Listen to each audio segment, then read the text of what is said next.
अब उसके बाद आता है कि हमारा जो रुपया बैंक में जमा होता है उसको निकालने के तरीके बता दिए। करंट अकाउंट, एक सेविंग अकाउंट में कुछ लिमिटेशन है कि 24 घंटे तुमको रुकना पड़ेगा, उसके बाद ही रुपया निकालोगे, ठीक है। एक आता है चेक। एक कौन सा सिस्टम आता है? Check system. कौन सा सिस्टम आता है? Check system.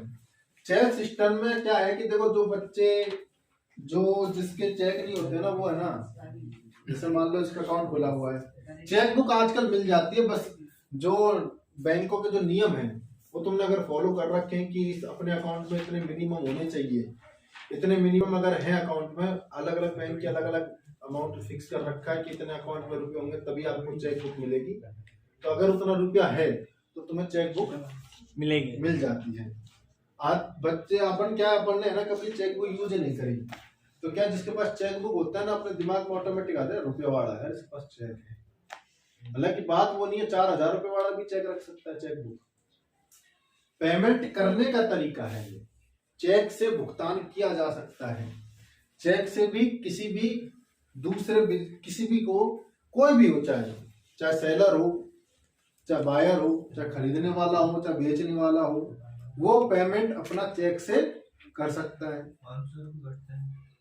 नहीं, चेक की वैलिडिटी भी रहती है, चेक की वैलिडिटी भी रहती है। ऐसी बात नहीं कि चेक की वैलिडिटी नहीं रहती। एटीएम कार्ड की चेक की वैलिडिटी रहती है, मेरे हिसाब से लगभग 3 महीने रहती होगी चेक की वैलिडिटी। चेक की वैलिडिटी 3 महीने तक होती है। मतलब चेक काट के दे दिया ना, तो कितने महीने तक वैलिड है? 3 महीने तक। मतलब 3 महीने के बाद वो ऑटोमेटिक चेक खत्म हो जाएगा। ऑटोमेटिक जैसे तारीख डाल दी आज की, उस तारीख के बाद 3 महीने तक उसकी वैलिडिटी रहेगी। अगर उस डेट में अगर आपने बैंक में जमा नहीं करा, रुपया नहीं लिया, तो वो चेक क्या हो जाएगा? खराब हो जाएगा, बेकार। अब सुनो, अब चुपचाप सुनो। चेक की वैलिडिटी, चेक सिस्टम समझना।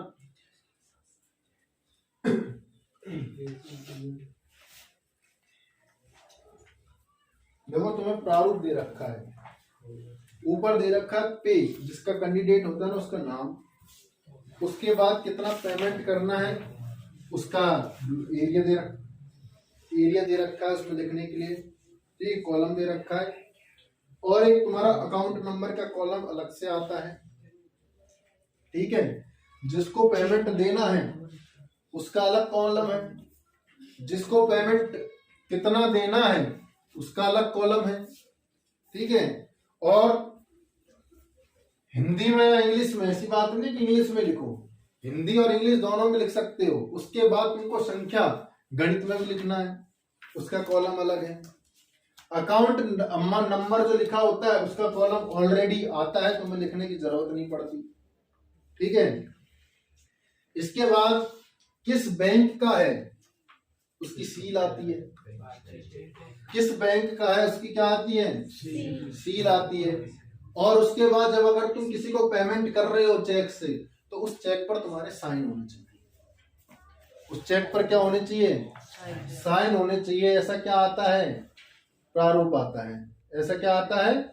प्रारूप आता है। ऐसा परफॉर्मा आता है।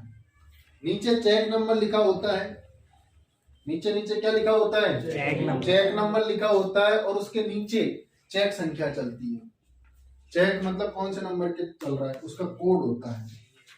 इसके बाद ये कौन है? प्रेम देवी 10/6/16 साइन कर रखा है इसको।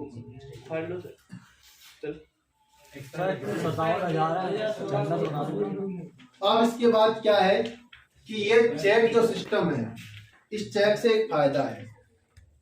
इस चेक से फायदा क्या है? मान लो किसी को 2 लाख रुपए की 10 या 12 लाख रुपए पेमेंट करना है। पेमेंट कितना करना है? 12 लाख रुपए पेमेंट करना है। तो तुम उसको क्या करोगे भाई? 12 लाख रुपए किसी को कैश देना है, तो कैश देने में रहता है डर। 12 लाख रुपए कैश देने में क्या रहता है? इससे बढ़िया क्या करो? चेक दो। और पहले के टाइम की बात है, आजकल तो है ना चेक का भी बहुत कम सिस्टम हो गया। आजकल तो ऑनलाइन ट्रांजैक्शन होता है, हो जाती है चीजें।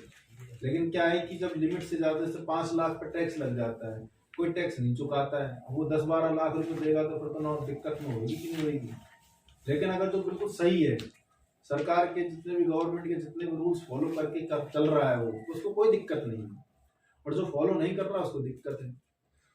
जो कैश लेते हैं ना, कैश, तो वो नोटबंदी हुई थी ना, जब हम ये किराए पे रहते थे, तो 2016 में हुई थी नोटबंदी, 2016 में हुई थी ना, 8 दिसंबर 9 नवंबर या 8 नवंबर 9 नवंबर मेरे हिसाब से 8 होना चाहिए, 16 में हुई थी। हाँ चले एक दिन में 16 में हुई थी, 17 में हुई थी सर, 17 में हुई थी, 16 में हुई थी, 16 साइकिल लेके आ रहे थे 16 में। सुनो सुनो, अबे सुनो, जो बात बता रहा हूँ भूल जाऊंगा मैं, भूल गया क्या बता रहा था आपको पता है नोटबंदी जब आप यहाँ पे हाँ, ये है बात, ये है इंसान। देखो जानवर तो सभी है प्रकृति के लिए। सर 8 नवंबर 8 नवंबर को ही है यार, 8 नवंबर 2016। हाँ यार, 9 नवंबर कैसे रात में तो चेंज करने गए तो सुबह ना सर। अच्छा, सर 12 बजे बाद हुई थी, 8 ही लगेगा ना बाद में 8 को बोला था उसने, 12 बजे 8 बजे बोला था, 8 बजे बोला था, 8 नवंबर रात को 8 बजे उसने बोला कि रात को 12 बजे बाद नोट बंद है, 9 नवंबर चालू हो गई है ना। अब समझ लीजिए, अरे सुन लो भाई, 8 नवंबर को नोट बंदी हुई थी, उस वक्त हमको चढ़ रहा था बुखार, हम गए थे मेडिकल की दुकान पे, ठीक है, मेडिकल की दुकान पे हम लगभग गए थे 9:15 बजे, वहां पर एक व्यक्ति को मतलब बीपी हाई हो रखा था, उसकी दवाई लेने आया था, उससे पूछा कि क्या हुआ, उसने बोला बीपी बढ़ गया है। उसने दुकान में बाईपास वाला है ना, नहीं शिव मेडिकल बाईपास वाला जो है, उसके लेने गए थे, तो उसके पास एक बीपी बढ़ा हुआ इंसान आया, तो उससे पूछा भैया क्या हुआ, उसने बोला बीपी बढ़ रहा, दवाई दो, मोदी ने बीपी बढ़ा दी। कैसे बढ़ा दी? तो क्या एक प्लॉट बेचा। अच्छा, तो क्या प्लॉट बेचा तो दो तरीके से पैसा लेते हैं प्लॉट वाले, कैश और चेक। चेक वाला होता है 1 नंबर का रुपया और कैश होता है 2 नंबर का रुपया, ठीक है। उसने को 35 लाख में अपना बेचा था कोई प्लॉट, मैं बोला भाई साहब 35 लाख में प्लॉट बेचा है, कीमत उसकी 15 लाख, 20 लाख रुपए कीमत थी, 20 लाख का चेक ले लिया, 15 लाख पीछे बच रहे, क्योंकि अब सरकार को कैसे शो कराओगे 15 लाख 1 नंबर का है, ये तो बेकार हो गए रुपए, ये तो बदल जाएंगे, ये तो करेंसी चेंज होकर वापस आ जाएगी, ये कहाँ से आएगी? क्योंकि मेरे 15 लाख का चंदा लग गया, इसलिए बीपी हाई हो गया।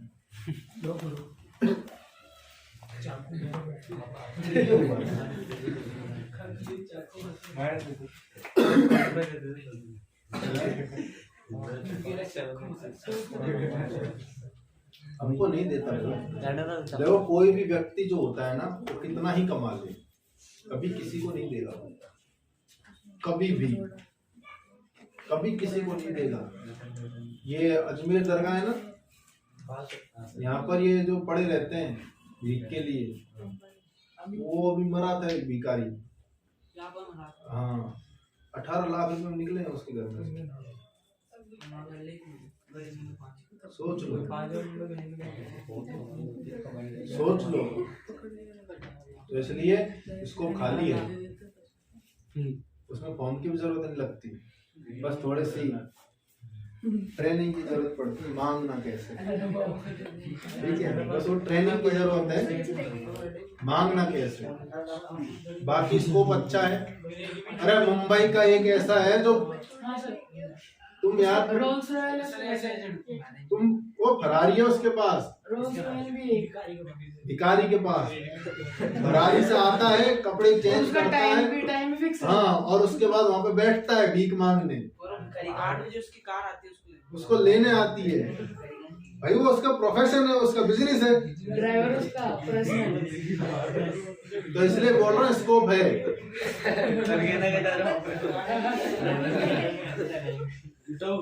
समझदार को इशारा काफी है।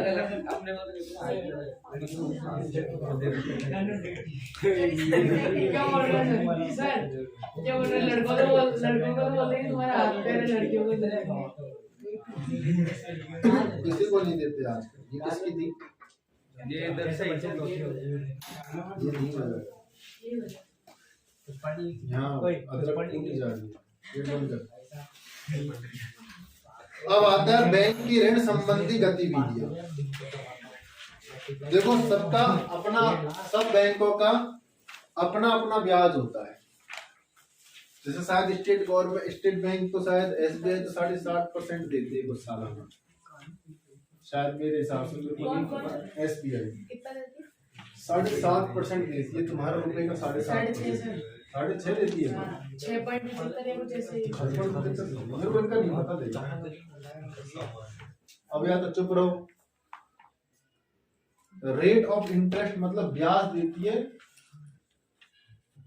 6.5, 6.75 देती है, मतलब साल भर का 6.75। मतलब मान लो तुम्हारे पास 1,100 रुपया है। कितना रुपया है? 1,100 रुपया है। कितना रुपया है? 100 रुपया है। तो तुम्हें पूरे साल में कितना रुपया देगी बैंक ब्याज का? 7.25 रुपये। कितना देगी? 7.25 रुपये। इतना ब्याज होगा। एक साल में 100 रुपये होके तुम्हारा कितना हो जाएगा? 106.75 रुपये हो जाएगा। इतना खतरनाक ब्याज देती है। ठीक है, किताब ही ले यार।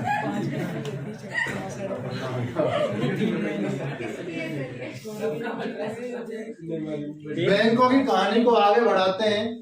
बैंक जनता से जो धन जमा खातों में स्वीकार करता है। दिलचस्प बात यह है कि आजकल बैंक, भारत में बैंक जमा का केवल 15% हिस्सा नगद के रूप में पास में रखते हैं। मैंने बोला था ना, करंट अकाउंट कम है, सेविंग अकाउंट ज्यादा खुलते हैं, क्योंकि बैंक को फायदा क्या है? सेविंग अकाउंट का। ठीक है, इसलिए बैंक विशेष दिन में कुछ जमा खाता ही द्वारा निकालने आते हैं। हर दिन तो निकालते नहीं है। अपना सेविंग अकाउंट डेली तो निकालेगा नहीं। अपन क्या करेंगे, जैसे आज भाई घर में शादी है तो जाओ रुपए निकालना, एक इम्पोर्टेंट काम के लिए ही रुपए बैंक से निकालेंगे, तब तक बैंक में जमा रहता है। इससे बैंक को फायदा मिलता है। इससे बैंक को क्या मिलता है? फायदा। और ये जो पैसा जमा हुआ रहता है, हमारा जो जमा पैसा है, वो जो दूसरे वो लेते हैं ना, कर्जा लेने आते हैं बैंक से, लोन वाले जो आते हैं, उनको देने में फायदा रहता है। मान लो किसी ने 10 लाख रुपए जमा कराया, किसी ने कितना रुपए जमा कराया? 10 लाख रुपए जमा कराने हैं, उसको 10 लाख रुपए जमा करा गया। अब ये तो है नहीं कि 2 दिन बाद वो 10 लाख रुपए निकाल लेगा, ऐसा तो है नहीं। तो उसने वो क्या करेगा, अब वो बैंक के पास 10 लाख आ गए ना, तो वो क्या करेगा, जैसे कोई आया लोन वाला, साहब 2 लाख का लोन चाहिए, तो उसको 2 लाख खाता लोन दे देंगे, क्योंकि बैंक के पास 10 लाख रुपए रखा है। जब वो 10 लाख रुपए निकालने आएगा तब उसको पेमेंट दे देंगे। बैंक का हेड रहता है भाई, सभी बैंकों का हेड है RBI, सभी बैंकों का। ठीक है, इसके बाद ये सब कर्जा जमा खाता जिसको चाहिए, देखो जो जमा करता है ना राशि को, उसे जमा करता कहते हैं। और जो देता है ना, जो लोन लेता है, उसको कर्जा कहते हैं। एक तो होता है लोनर, देखो ओनर, लोनर वो जो लोन लेने वाला है, ओनर वो जो पैसा जमा करा के लिया है।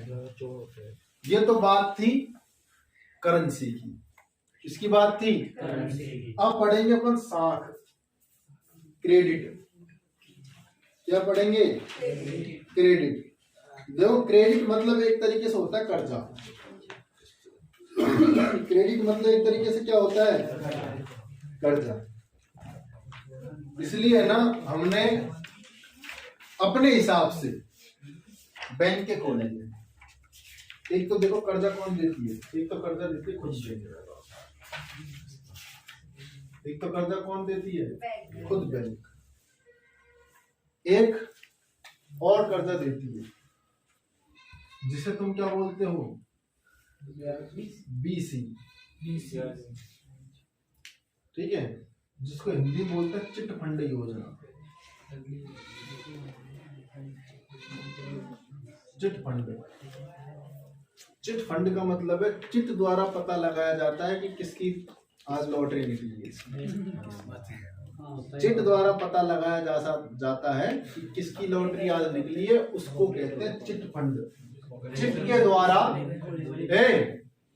चिट के द्वारा, चिट फंड में क्या है, चिट के द्वारा किसी विशेष व्यक्ति की निकाला गया नाम और उसको मिलता है उसका इनाम। उसको क्या मिलता है, उसका इनाम, वो है चिट फंड। ये बैंक इलीगल होती है। इलीगल मतलब, इलीगल तो नहीं कह सकते, असंवैधानिक होती है। कैसी होती है, असंवैधानिक, समझो, इसको अनऑथेंटिकेटेड कह सकते हैं।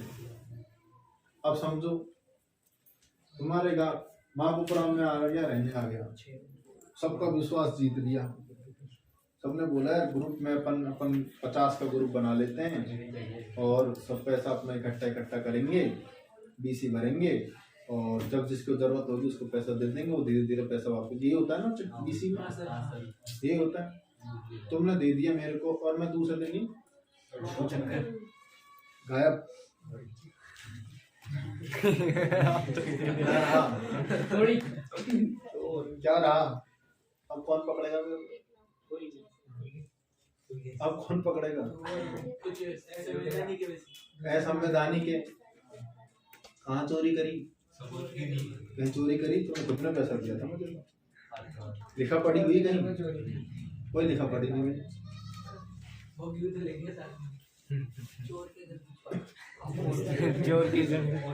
तो ये होता है चिट फंड।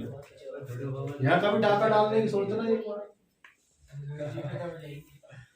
पुलिस वाले बैठने लायक नहीं छोड़ेंगे। चलोगे तो ऐसा लगेगा डांस करते हो जा रहा है। सारे जो तुम पढ़ते हो ना हिंदी की स्वर, ए आ फॉर आम, ई फॉर इमली, ई फॉर ईग, ऊ फॉर उल्लू, ये सारे शब्द निकलते हैं उस वक्त। इसके अंदर जब पीछे बैठना पड़ता है ना, उसके बाद सब पता लग जाता है कि हमारे अंदर कितना ताकत है।